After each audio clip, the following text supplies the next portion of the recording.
Thank you so much for asking me to speak at this 4th Global Ayurveda Festival. And what a great celebration it is. And I'm only sorry that circumstances don't allow me to be with you in India today. Now, needless to say, I'm a great fan of Ayurveda, and I'm particularly impressed by how the Indian government and its health system have supported its development within AYUSH, both with its own secretary and also its own minister. In the UK, we have organisations representing complementary medicine, such as my own College of Medicine, which I chair. And of course, in America, there's the American Integrative Medicine Association. But India has gone that last step in integrating the conventional with the complementary, with the incorporation of AYUSH within its own Department of Health. And why not?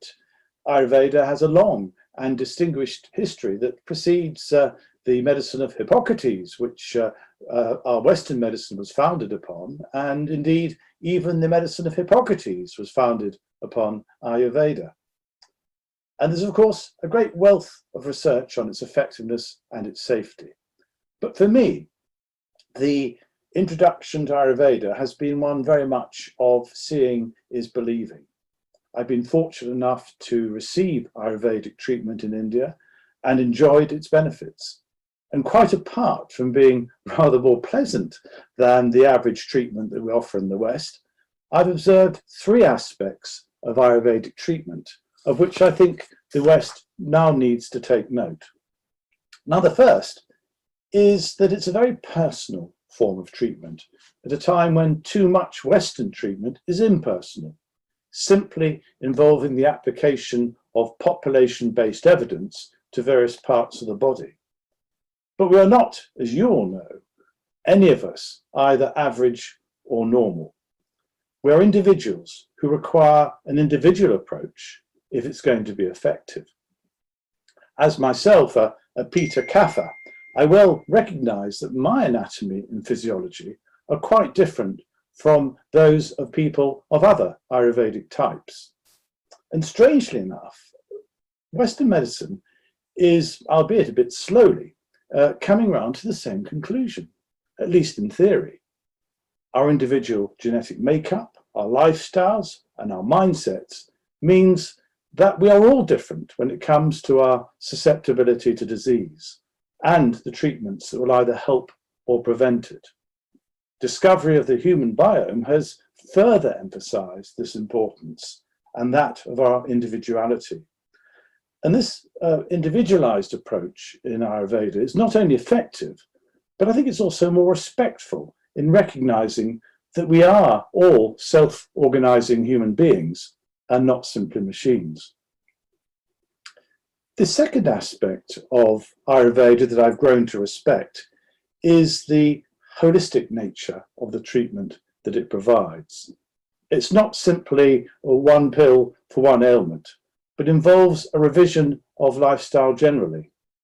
In the West, we too often think that we can simply take a pill and carry on living our unhealthy lives and just taking the pills. In India, I've experienced Shirodhara, massage, yoga, an Ayurvedic diet, an Ayurvedic healthy lifestyle, which are all part not only of treating the presenting problem, but also preventing its recurrence, or indeed the recurrence of other diseases and problems. The third, and finally, I'm fascinated by Ayurveda's concepts of connectedness. In the West, we tend to treat one problem with one treatment. And in fact, you'll go to some family doctor surgeries in the UK, and there'll actually be a notice saying the doctor has limited time, only expect him or her to deal with one problem during your consultation. Yet, as you will all know, we often present with a whole series of interconnected symptoms. For instance, we may have a painful shoulder, but we're also likely to have issues around our neck and possibly our elbow and possibly our hand and possibly a mental health effects because of having endured long-term pain.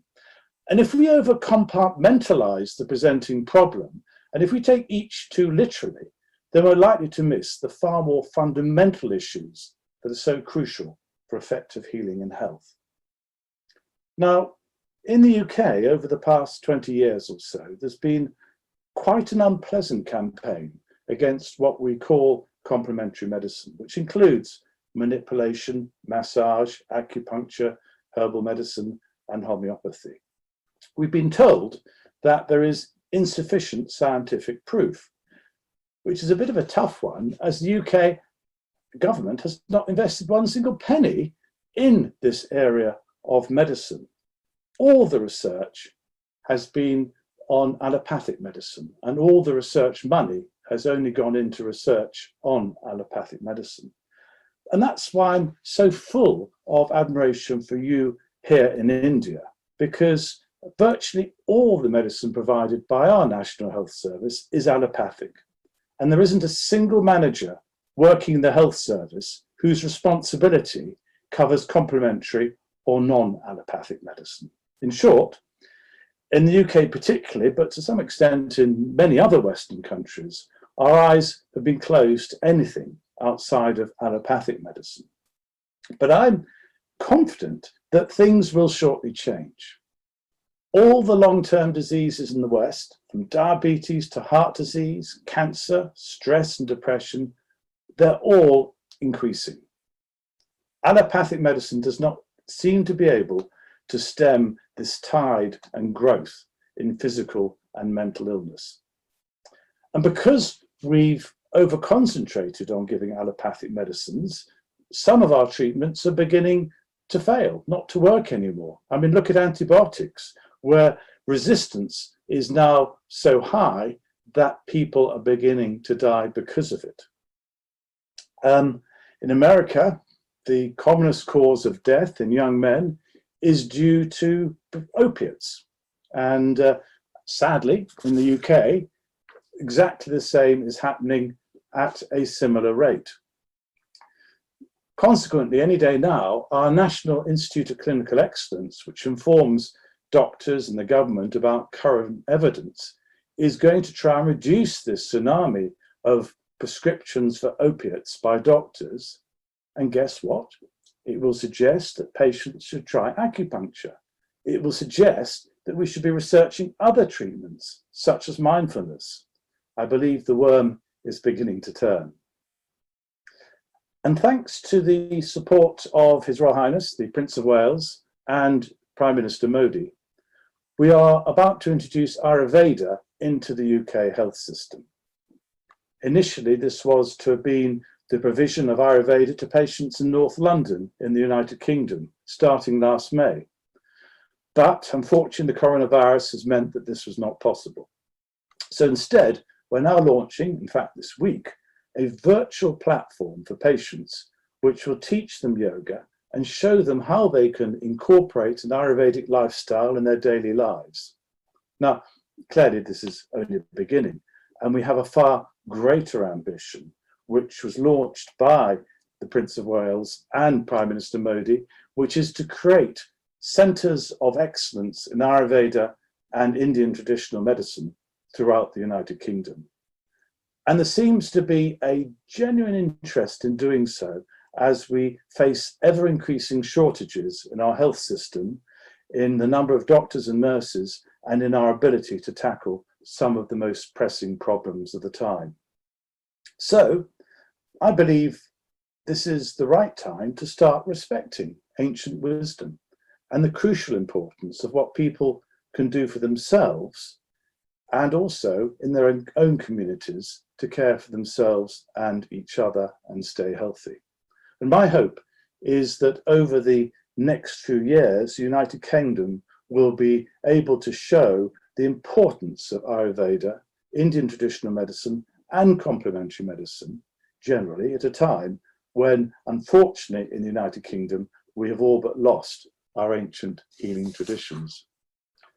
And I very much hope that India will not make that same mistake as we have in the West of disrespecting traditional medicine at a time when allopathic medicine has shown itself to be so powerful in fighting diseases such as heart disease and cancer.